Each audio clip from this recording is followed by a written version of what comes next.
سلام له خورشیده تر دې مهاله وروستۍ خبرونو ته ښه راغلاست. د ولسمشر لومړی مرستیال هیواد ته له راستنېدو وروسته نن یې له ولسمشر غني سره وکتل. د ولسمشرۍ ماڼۍ د رسنیو دفتر مسؤلین وایي په دې ناسته کې چې د ولسمشر دویم مرستیال او د ملي یووالي حکومت اجرایي رئیس هم شتون درلود، د هیواد د مهم مسایلو په اړه خبرې شوي دي. د دغه خبرو د نور جزئیاتو په اړه څه نه دي ویل شوي.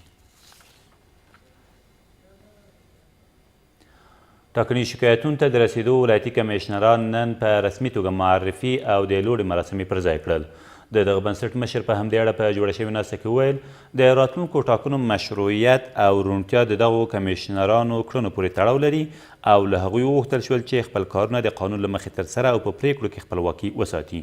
د دغو کمیشنرانو نوملړ چې هر ولایت لپاره 3 کسان او ټولي شمېر 102 تنو ته رسیږي، نږدې 2 میاشتې مخکې ولسمشرۍ ماڼۍ ته لیږل شوی او اوس د ولسمشر له لوري منظور شوی دی.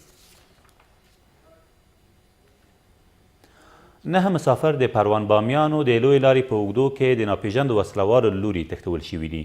د پروان د امنیه قمندانۍ مسؤلین وایي دغه کسان تېره ورځ د پروان د شیخ علي ولسوالۍ په شاوخوا سیمو کې له موټرو ښکته او نامعلوم لور ته بیول شوي دي. د سرچینې په وینا له پیښې وروسته د افغان ځواکونو او تښتونکو ترمنځ نښته شوې او یو برمته شوی کس په تېښته بریالی شوی، خو د 8 تنو نورو د برخلیک په اړه کره معلومات په لاس کې نشته.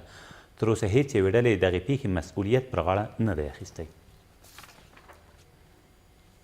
څارګرې ملي ادارې په کاپیسا کې 3 کسان د ترهګریزو کړنو د ترسره کولو په تور نیولي دي.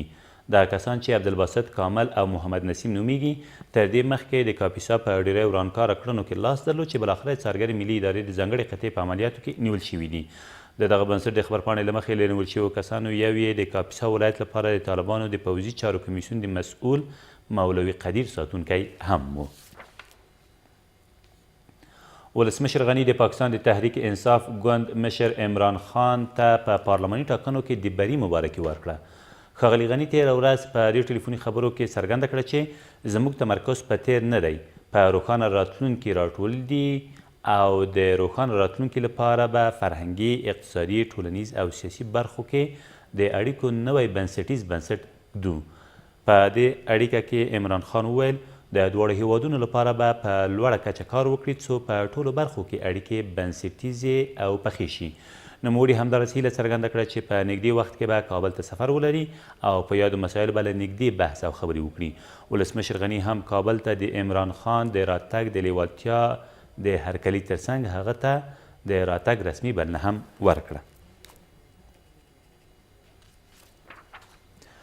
او ولسمشر غني یو ځل بیا انیسه رسولي او عبدالشکور مهجور د سترې محکمې لپاره د نوماند غړو په توګه معرفي کړل.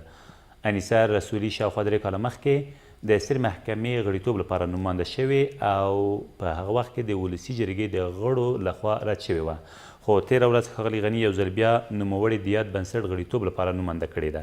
ولسمشر په 2 جلا جلا حکمونو سره په پارلماني چارو کې د دولت وزیر موظف کړ چې یاد نوماندان د ډاډ رایو ترلاسه کولو په موخه ولسي جرګې ته معرفي کړي. دا تر دې مهاله وروستي خبرونه، تر بیا مو الله مل.